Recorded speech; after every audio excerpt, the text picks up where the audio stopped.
Hi everyone, it's Lindsay and I am here today with a video tutorial on multicolor stamping. So the first thing I want to do for this card is make that frame that you've seen. And I'm going to be using white cardstock for this and two different sizes of rectangle dies. I'll just inlay that smaller die into the larger one. And this is a die cut inlay technique. You tape it down, run it through your Big Shot or whatever die cutting machine you may have, and when you pull out your dies, you have this great frame ready to go on your card.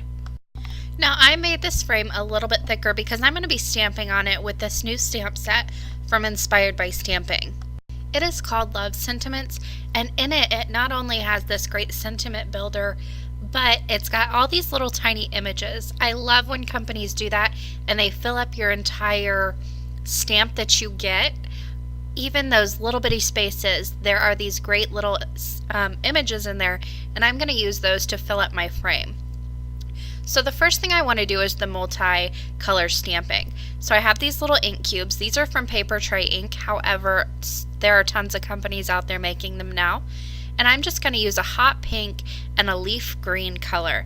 And I am just using the pink to ink up the hearts on the top of the stamp, and then for the stem I'll use that green ink.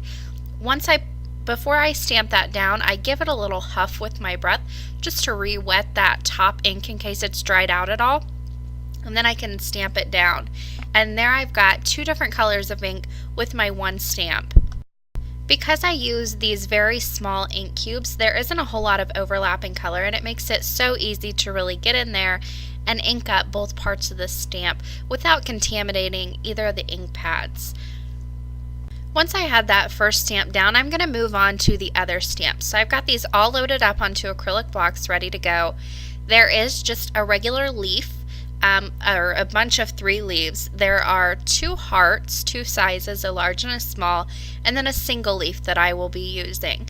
And I'm just going to stamp the hearts in the same pink ink and the leaves in the same green ink, and really just fill in all the space on this frame. So what I did was I first stamped that multicolor stamp, and then I'll fill in with the rest of the stamps before I go back and do the multicolor stamp again.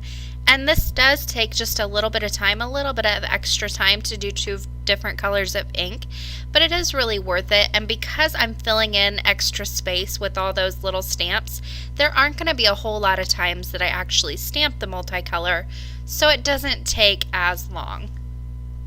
So I am going to speed up the video a little bit because this did take quite a while to stamp these out. However, this is going to be the main focal point of my card. It's a very clean and simple card, so I really wanted this frame to stand out. So I'm going to put the most time and effort into it. So for each of these stamps, I'm not stamping it exactly the same way each time. I'm twisting and turning each time I stamp it so they all look a little bit different. So I want some hanging off the edge, I want some fully on the frame, and I'm keeping the same order pretty much. I'm stamping that multi-stamp, and then I stamp every single one of my single images, and then I go back and stamp another multicolored image. And that just kind of allows a pattern to form, but because I'm twisting and turning, it doesn't look like an actual pattern on the frame. Now I am using a hot pink and a green ink here. However, if you wanted to make this for any other occasion, you could switch up the colors here.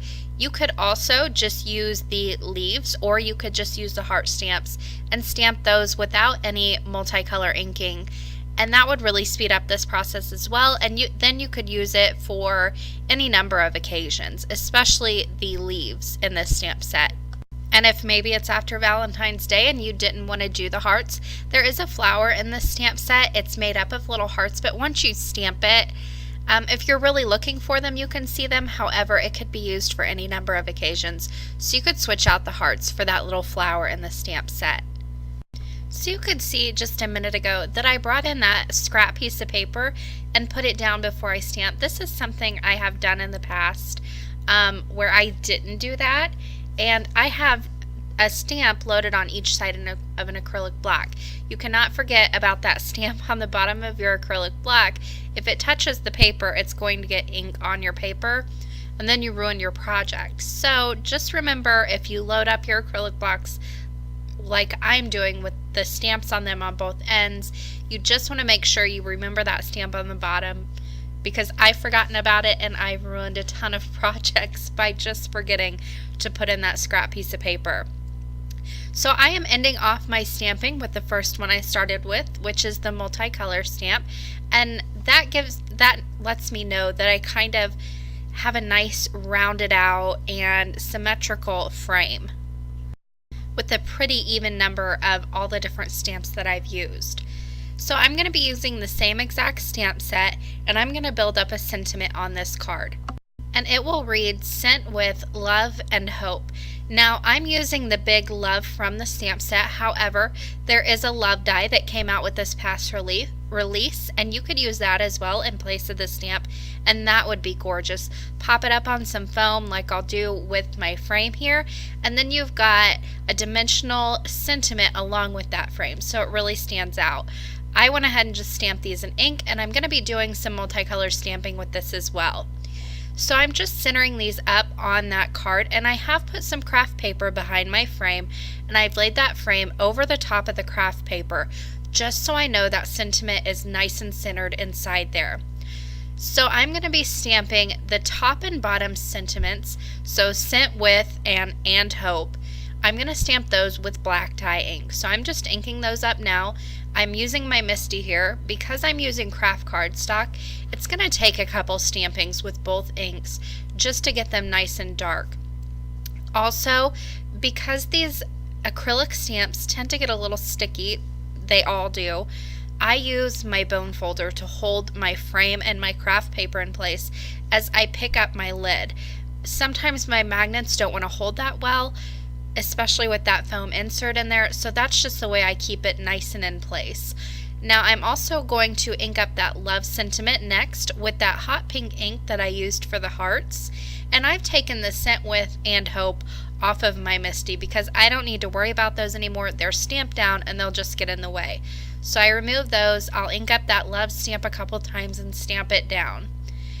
Now, because I did not cut a perfect square or rectangle, this was just a scrap of craft cardstock, it is not perfectly symmetrical. So in order to get this placed right on my card, I'm going to go ahead and center it up in the frame. I've already taken the backing paper off my adhesive, and then I will lay this over an A2 side folding card base that is white, and that will allow me to get it right in the center there. You can see I just used a scrap here, so it's got wonky edges, and I just fixed that by using my frame as a placeholder, so I knew I would get it positioned correctly. Now for the actual frame, I'm going to be using some fun foam and double-sided adhesive to pop this up and give it some dimension. When you're doing a frame like this, you do want to use quite a bit of your foam, whatever kind it may be, whether it be the foam tape or fun foam like I'm using here. You want to use enough of it to where you're not going to get any bends or divots in your frame once it goes through the mail. So once I have that adhesive removed, I'm going to center it up right on top of this sentiment panel that I have. And that will finish off my card for today. I hope you all enjoyed this video. And as always, I will leave you with a close-up of the finished card and a few pictures.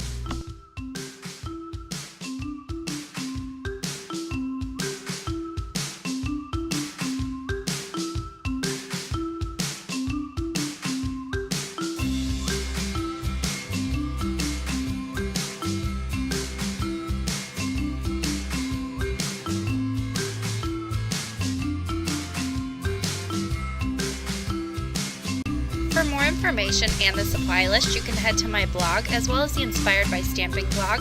I will leave both links in the description box below. Thank you guys so much for watching today, and happy crafting!